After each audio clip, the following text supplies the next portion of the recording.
1991 മണിരത്നം സംവിധാനം ചെയ്ത ദളപതിയിലൂടെയാണ് അരവിന്ദ് സ്വാമി എന്ന അതിസുന്ദരനായ യുവാവ് സിനിമയിലെത്തിയത്. അരവിന്ദ് സ്വാമി ഉണ്ടാക്കിയ ഓളം അത്ര ചെറുതൊന്നുമായിരുന്നില്ല. അന്നത്തെ പെൺകുട്ടികൾ അദ്ദേഹത്തെ തങ്ങളുടെ സങ്കല്പകാമകനായി പോലും കരുതി. ഇന്നും അദ്ദേഹം ഉണ്ടാക്കിയ ആഹാരം ചിലരുടെയെങ്കിലും മനസ്സിൽ തങ്ങി നിൽക്കുന്നുണ്ടാകാം. ആരെങ്കിലും അല്പം കൂടുതൽ ഒരുങ്ങിയാൽ നീ എന്താ അരവിന്ദ് സ്വാമിയാണോ എന്ന ചോദ്യം ഒരു പഴഞ്ചൊല്ല് പോലെയായി തീർന്നു. നവാഗതനായ അരവിന്ദ് സ്വാമിക്ക് സിനിമാ സെറ്റുകളിലെ കീഴ്വഴക്കങ്ങളെക്കുറിച്ച് അന്ന് അറിയില്ലായിരുന്നു. അന്നത്തെ പ്രധാന താരങ്ങൾക്കുള്ള പ്രത്യേക സൗകര്യങ്ങളെക്കുറിച്ചോ ഒന്നും തനിക്ക് അറിവില്ലായിരുന്നു എന്ന് അരവിന്ദ് സ്വാമി പറഞ്ഞു.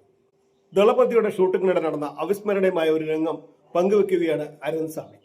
സിനിമയിലെ പ്രോട്ടോകോളിനെ കുറിച്ച് ഒന്നും എനിക്ക് അന്ന് വലിയ ധാരണയില്ലായിരുന്നു. ഷൂട്ടിങ്ങിനെ നേരത്തെ എത്തിയ ഞാൻ കടുത്ത ക്ഷീണം കാരണം ഷെറ്റിൽ കണ്ട ഒരു കട്ടിലിൽ കിടന്നുറങ്ങിപ്പോയി. അത് രജനി സാറിന് വേണ്ടി ഒരുക്കിയ കട്ടിലായിരുന്നു എന്ന് എനിക്കറിയില്ലായിരുന്നു. കുറച്ചു കഴിഞ്ഞ് ഉറക്കമുണർന്ന അരവിന്ദ് സ്വാമി കണ്ടത് ഞെട്ടിക്കുന്ന ഒരു കാഴ്ചയായിരുന്നു. അതേ മുറിയിൽ രജനീകാന്ത് നിലത്ത് കിടന്നുറങ്ങുന്നു. ഞാൻ അദ്ദേഹത്തിന്റെ മുറിയിൽ കയറി അദ്ദേഹത്തിന്റെ കട്ടിലിൽ കിടന്നുറങ്ങുന്നു എന്ന് അപ്പോഴാണ് എനിക്ക് മനസ്സിലായത്. അദ്ദേഹം എന്തിനാണ് തറയിൽ കിടന്നുറങ്ങിയത് എന്ന് ആലോചിച്ച് ഞാൻ അമ്പരന്നു. രജനീകാന്തിന്റെ മേക്കപ്പ് ആർട്ടിസ്റ്റാണ് അന്ന് നടന്ന കാര്യം അരവിന്ദ് സ്വാമിയോട് വിശദീകരിച്ചത്. ഉറങ്ങിക്കിടക്കുന്ന അരവിന്ദ് സ്വാമിയെ ശല്യപ്പെടുത്തണ്ട എന്ന് രജനീകാന്ത് നിർദ്ദേശിക്കുകയായിരുന്നു. എന്നെ വിളിക്കേണ്ട എന്നാണ് അദ്ദേഹം മേക്കപ്പ് ആർട്ടിസ്റ്റിനോട് പറഞ്ഞത്. അതായിരുന്നു രജനി സാർ.